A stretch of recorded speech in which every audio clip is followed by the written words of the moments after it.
What's up, everybody? It's Nelson, aka the Amish Country Mets fan, out here on a little bit of a gloomy day. Nice and cool the way I like it, though. I just want to talk Mets offseason plans. So, I've do a little plugging here. I'm on the Mets Roundtable podcast on Mondays. Find it here on YouTube.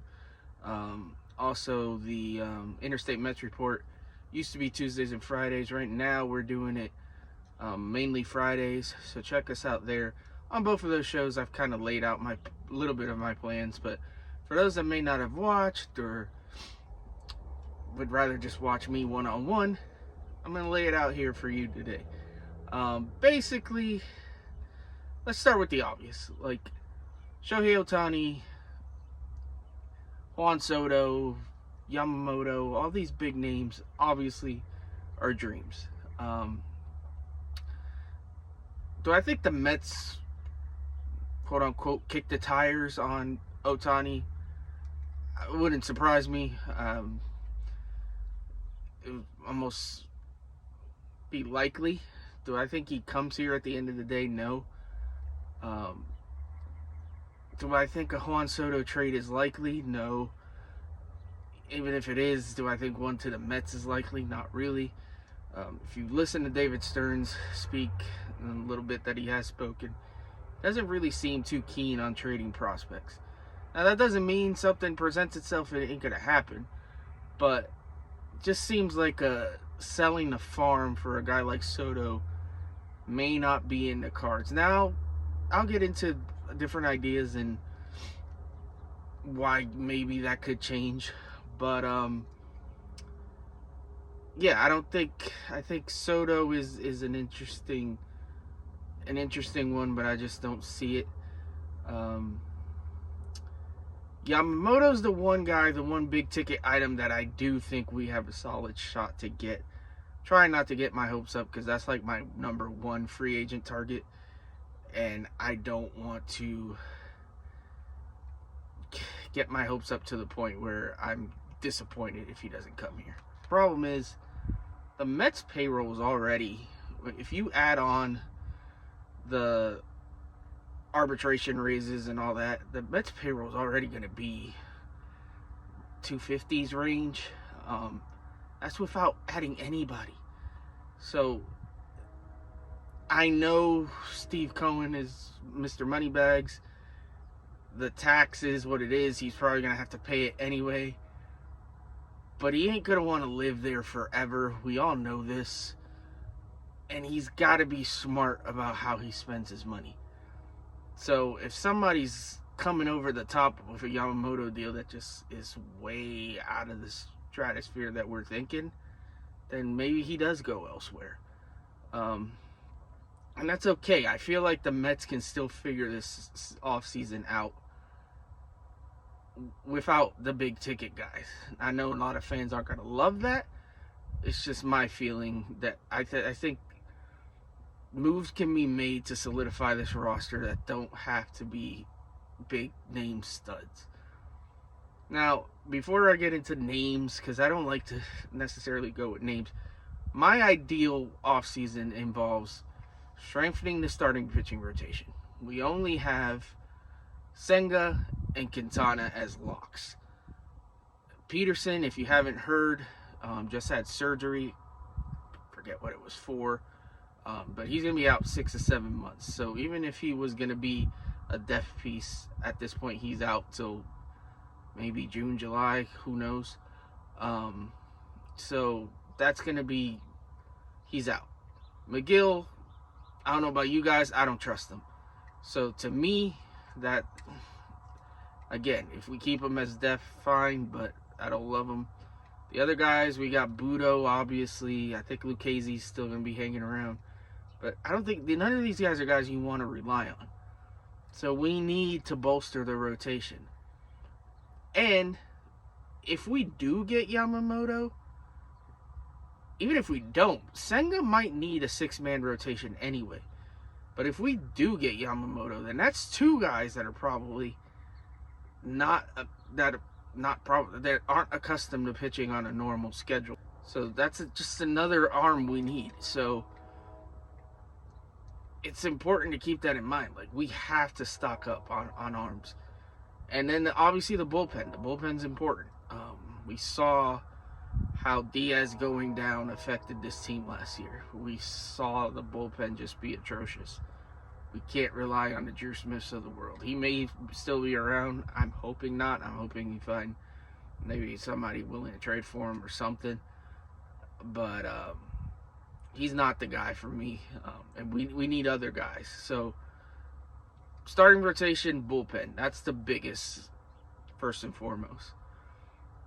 Then it's the DH. Sorry, like, there's other spots where we might be lacking, but we could argue there's pieces that we could try out that could work. Third base in particular. We have tons of guys that can play third base. Question is whether we can actually rely on them. We'll see. I'm not ready to give up on all these kids yet, but there's options. There's options across the diamond. I mean, yes, technically we're down a left fielder. But if you decide to go youth and go with Mauricio at second, Beatty at third, you can put McNeil in left. Am I in love with that idea? No. If you know me, if you've seen me, I'm not a big McNeil fan. I'll get into ideas I have for him a little further down in the video. But yeah, I don't love Jeff McNeil, but that's an option. That's ways to fill the lineup without adding more guys. What we don't have, in my opinion, is a DH. I mean, I guess if you really wanted to argue, you could make Mauricio the DH. I don't think that's in the cards.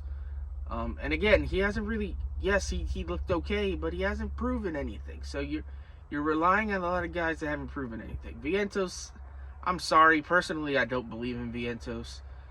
I think his best bet is somewhere else. So I wouldn't just hand him the keys to the DH spot. I just don't like that idea. So we need a DH. That's a role we have to fill. Obviously, if you signed Ohtani, that's it. We're done. Don't have to think about that. I don't see that happening. So what are the other options? Let's talk about a few names out there. Jorge Soler, an option. He had a pretty solid year, so not sure how much he's going to command. He probably won't be crazy expensive, but there might be a few bidders, so that might drive the price up a bit. That's an option. Another guy I like personally, Teoscar Hernandez. You could easily slot him into the DH role. I think that would be a very solid pickup. All right, so I should have led off with this because to me this is one of the most important things of the offseason. And David Stearns did say he's going to talk or to have conversations with Pete. Contract extension. We need to figure this out. And we need to figure it out rather quickly. Because the longer you go with this unresolved, there's multiple problems. If you can't figure it out and we get into June, July, and you don't think he's going to sign, then you need to move him. But by that point, he's purely a rental, and you're not going to get nearly as much as you should. So that's an issue. But that's still better than just losing him outright. To me, while I don't think he's going to have a huge market, I don't think you want to take this to free agency because you can't afford to let a guy like Pete walk for nothing. If he's not going to be here, you need to maximize the value and get as much as you can possibly get. So we need to be having extensive conversations with Pete right now and figure out if this is something that can actually get worked out. Because if the feeling is that it can't get worked out, I know Mets fans aren't not going to want to hear this. You have to trade Pete Alonso, and you have to do it during the winter. that maximizes his value. You get the most you possibly can for him, and it allows you to plan better going forward. So that brings me back to Hoskins. Hoskins is a solid backup option. Even if you have Pete, you can DH him. But if you don't have Pete, then you can slot him into first base. Not necessarily ideal. Obviously, Pete's the guy you want. But it's all about options, all about flexibility. And that's what I like about our situation is we do have some flexibility. We do have a lot of kids. Like I said, Stearns pretty much said he doesn't necessarily want to trade these guys. But if the opportunity arises, he can. So here's another scenario where, again, some fans have come at me for it. I'm not the biggest Jeff McNeil guy. If we keep him, fine, whatever. I'll root for him. He's solid enough, but I think he's a guy that enough teams would be interested in that you could trade for more pieces to allow you to make a bigger trade somewhere else, or you could just trade him straight up for somebody that can help you, a starting pitcher or something like that. Maybe you have to add a piece or two, but not as many as you would if you didn't add a Jeff McNeil to the deal. So to me, I'd really explore that option. That's something. I mean, the White Sox have said they're open for business. This next move I'm going to say is not one that I deem likely. It's more of I really love this guy, so I'd love to have him on the team. Luis Robert is the guy, man. If he's healthy, this guy's a phenom. If you could pry him from the White Sox, I'd be all over it. He's going to be expensive. This is where Jeff McNeil comes into play. Maybe they want McNeil. Maybe that lessens the prospect haul you have to send. Or, like I said, you can maybe find a team that's willing to give you a few prospects, or maybe not a few, a couple prospects that are solid for McNeil that you could flip to the White Sox. That's always an option. So, while I don't think, again, not likely, it's an idea. It's an idea that I would be ecstatic if we could pull it off. Do I see it? Probably not. But just something to keep an eye on. The White Sox the GM said anything's on the table.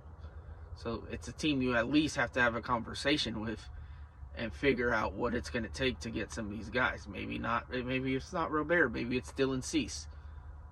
Again, it's just an option. Seattle Mariners, their GM said they're looking for contact hitters. What's Jeff McNeil? A contact hitter. Could you work out a deal with them? Maybe. For who? Who knows? If you follow me on X, or have watched in the past, I'm got a pretty good relationship with Shea and Sons, another podcast, and Key over there brought up Andres Munoz. I don't know that the Mariners would be willing to part with him, but that's a guy that could solidify your back end of the bullpen. And if they're interested in a guy like McNeil, maybe you could swing a deal that way. Other names I've seen brought up, if you're not in love with your third base options, Eugenio Suarez. Eugenio Suarez could technically DH too, but he's a pretty solid glove, so I'd probably throw him at third. It's just it's ideas, and that's all we could come up with. I'm not the GM, I'm not the president. I'm just giving my ideas. Ideally, like I said, rotation, bullpen, DH. Those are my three that you have to. To me, left field, I like to fill the left field spot, but that to me can be more of a luxury. If we can figure out starting pitching, bullpen, and DH and really solidify that, I think that gets us far enough that we don't have to get a left fielder per se. Maybe you get a guy, funny enough, in that Mark Canha mold that can be a starter, but you prefer him to be like a fourth outfielder type. So that's that. Marte, let's talk about some of the guys we have other than Marte's a guy, obviously you'd love to find a way to trade him or something. I'm not sure I believe in him bouncing back.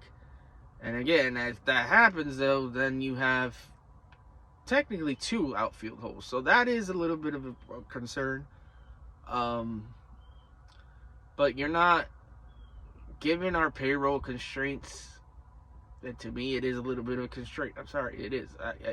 We can't be just expected to just spend over 300 million, 400 million every year. So you're gonna have to hold back a little bit because you're still gonna need to prepare for next year. If Juan Soto's a free agent next year, you probably want to be in on that. So I don't know if you want to just sell out all for this year and then not leave you a little bit of flexibility there. So just things to consider. So Marte, I think he's going to be around at least for the first part of the year, and we're going to give him that shot. So let's talk these kids real quick. Actually, no. Let's talk starting pitching options other than Yamamoto. I like, personally, Eduardo Rodriguez. I would be in on him. Tyler Mahle is a decent, I think, enough back end of the rotation piece. I would definitely look in on him.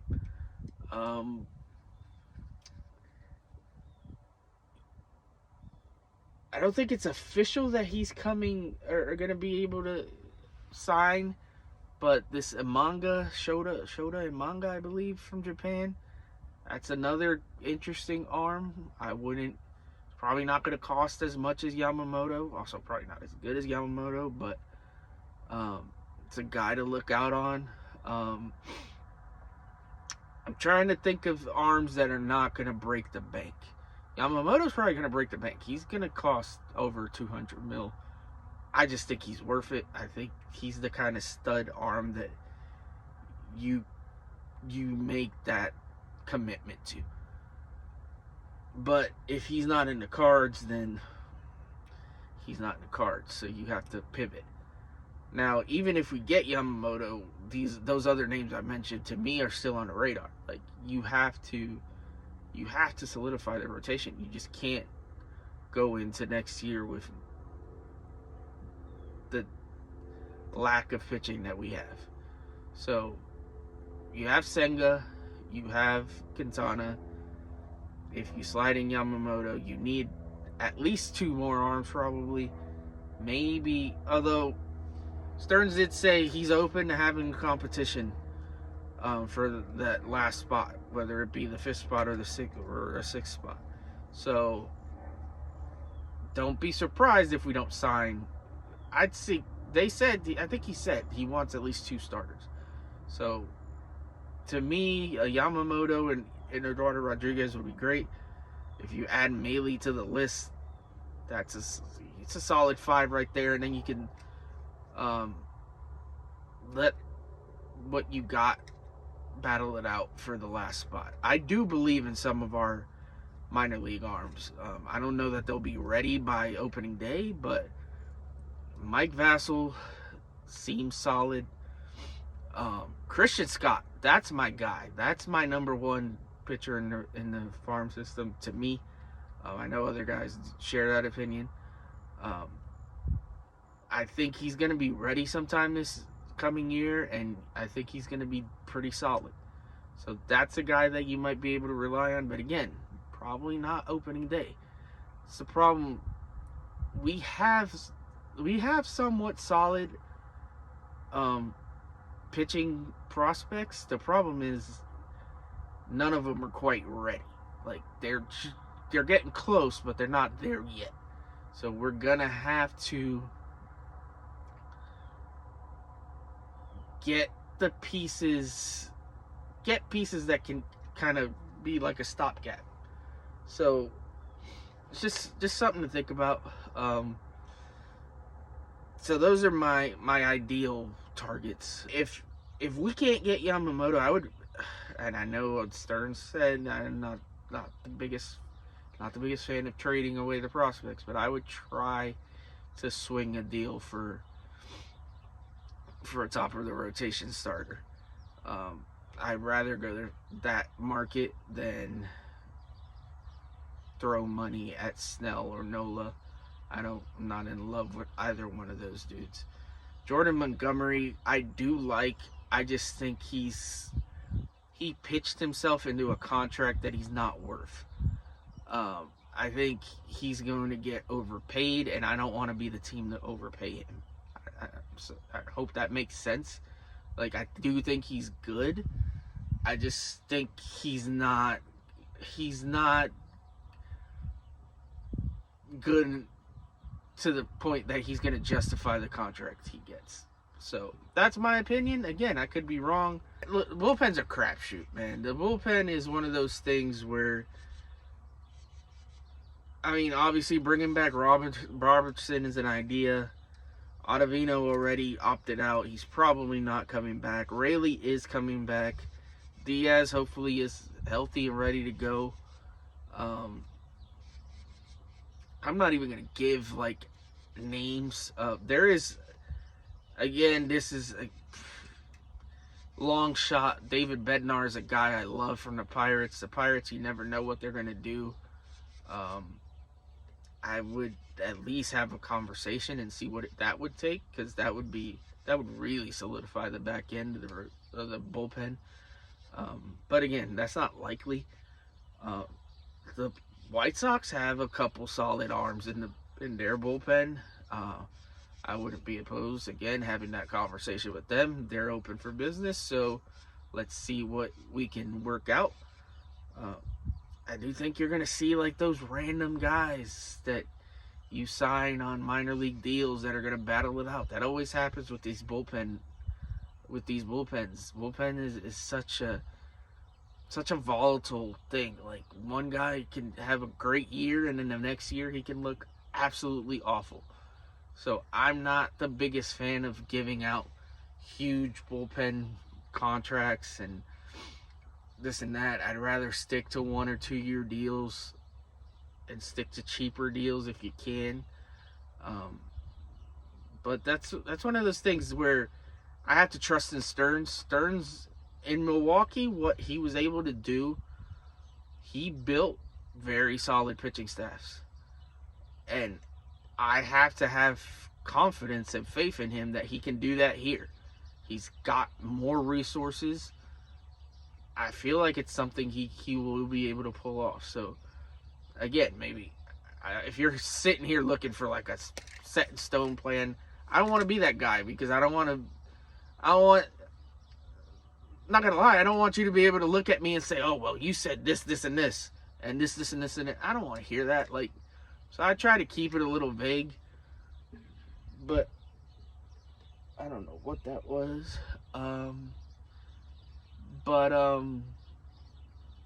Yeah, man, it's